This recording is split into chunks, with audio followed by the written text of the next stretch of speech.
हरे कृष्णा। देवियों एवं सज्जनों, मैं गोपाल माधव दास अपने YouTube चैनल गोपाल माधव दास पर आपका हार्दिक स्वागत करता हूं।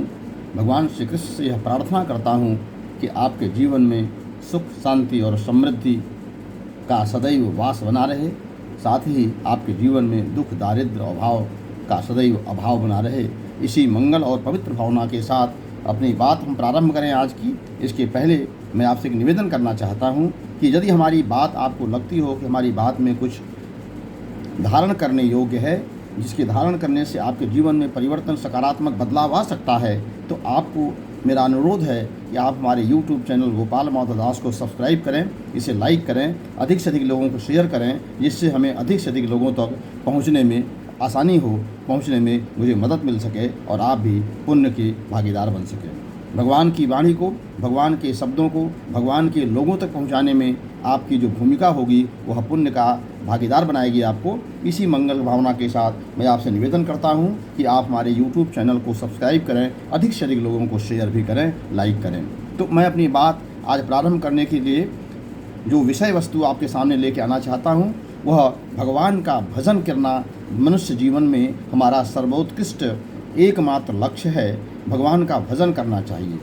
एक श्लोक है, आपने सुना भी होगा, नहीं सुना है तो आज सुन लीजिए कि कहा गया है कि सतम विहाय भोजनम, सतम विहाय भोक्तव्यम, सहस्रम स्नानमाचरेत।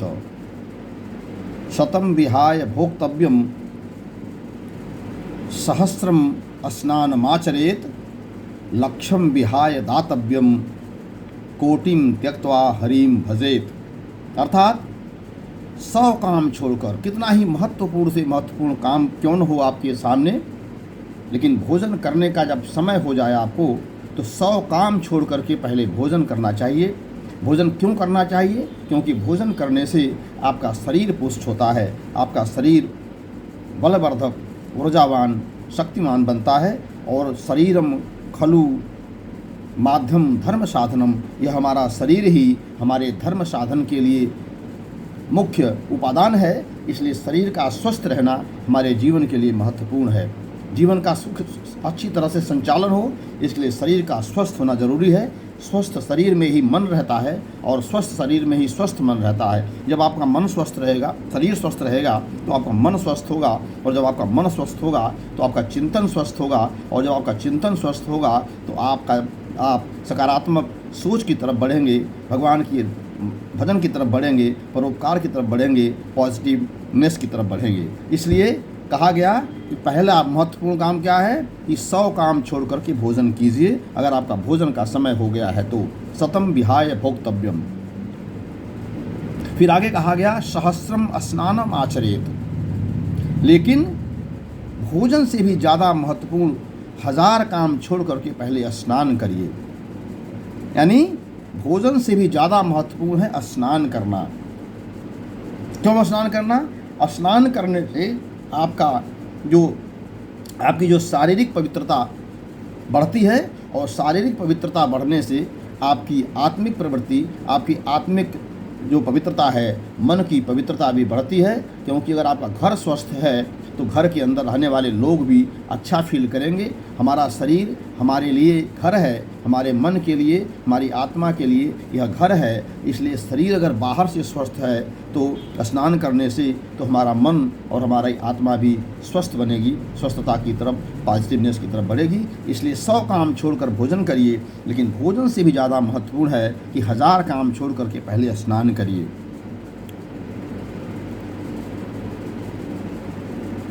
लक्ष्यम विहाय दातव्यम। और भोजन और स्नान से भी ज़्यादा महत्वपूर्ण है कि 1,00,000 काम छोड़ करके दान कीजिए। दातव्यम, देना सीखिए।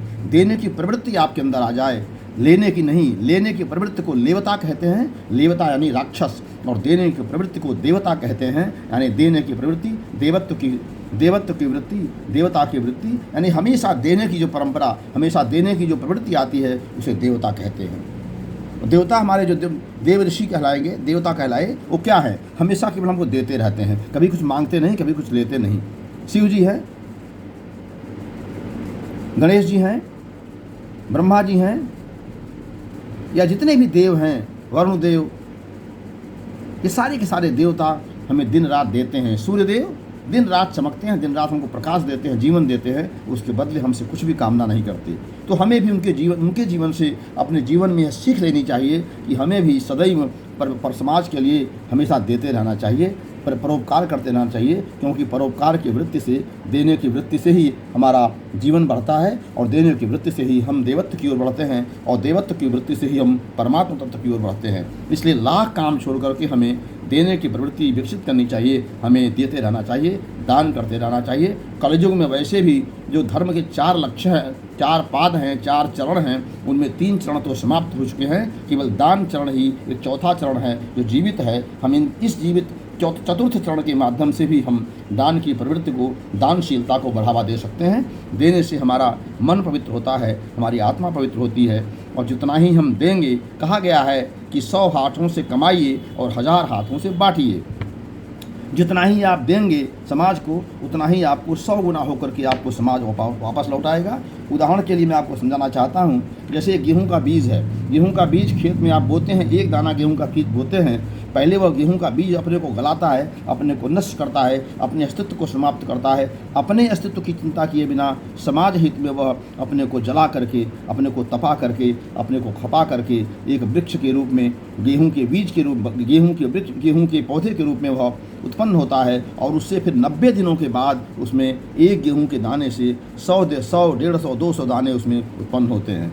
यानी एक दाना से 100, 200 दाने उत्पन्न होते हैं, लेकिन एक दाना जो है गेहूं का अपने को, अस्तित्व को विलीन कर देता है पृथ्वी में, समाज हित में। इसी प्रकार से हमें भी समाज हित में अपने अस्तित्व को, अपने भगवान ने जो हमें दिया है, पैसा दिया, रुपया दिया, यश दिया, दान दिया, या क्षमा करें, पैसा दिया, समय दिया, प्रतिभा दिया, संसाधन दिया, प्रतिष्ठा दी, मान दिया, जो कुछ भी भगवान ने हमको दिया है, हमें अपने उसका एक अंश कम से कम जरूर दान करना चाहिए।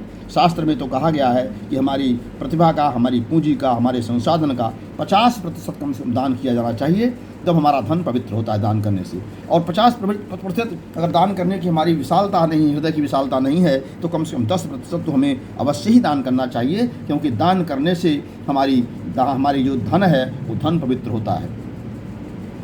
धन की 3 गति बताई गई। पहला और सर्वोत्तम गति उसकी दान है, दूसरा सर्वोत्तम गति उसकी उपभोग है, और नहीं तो तीसरा और सर्वोत्तम अधोगति उसकी निश्चित है, जो क्या कहते हैं, नाश है। यानी अगर आपने दान नहीं किया धन का, आपने उपभोग नहीं किया, तो अंतिम वह निश्चित रूप से वह धन आपके सामने या आपके इस दुनिया से जाने के बाद वह नाश हो जाएगा, उसकी कोई वैल्यू नहीं रह जाएगी। इसलिए सर्वोत्तम गति दान करना चाहिए। इसीलिए यहाँ कहा गया कि लक्ष्यम विहाय दातव्यम, लाख काम छोड़ करके दान करना चाहिए। और शतम विहाय भोजनम, 100 काम छोड़ के भोजन, सहस्रम विहाय स्नानम, 1000 काम छोड़ के स्नान, और कोटिम या लक्ष्यम विहाय दातव्यम, लाख काम छोड़ के दान करना चाहिए। लेकिन इन तीनों ही कामों से ज़्यादा महत्वपूर्ण क्या है? इन तीनों कामों से ज़्यादा कि कोटिम त्यक्त्वा हरिम भजेत, अर्थात करोड़ों काम छोड़ करके, यानी भोजन भी छोड़ दीजिए, स्नान भी छोड़ दीजिए और दान भी छोड़ दीजिए, करोड़ों काम छोड़कर भगवान का भजन करना चाहिए, भगवान का स्मरण करना चाहिए। आपको हरे कृष्णा कृष्ण कृष्ण हरे हरे, हरे राम राम राम हरे हरे का भजन करना चाहिए। भगवान के किसी भी नाम का भजन करना चाहिए। यह स्नान करना, भोजन करना या दान करना अगर भजन करने के मार्ग में बाधक बनता है, तो इन तीनों बाधाओं को त्याग करके हमें भगवान का भजन करना चाहिए। तो इस श्लोक से क्या संदेश हमको मिलता है, क्या हमको सीखने की प्रवृत्ति मिलती है? यह कि हमें हर काम छोड़ करके भगवान का भजन करना चाहिए। भगवान का भजन के बाद ही हमें दान करना चाहिए, हमें स्नान करना चाहिए, हमें भोजन करना चाहिए।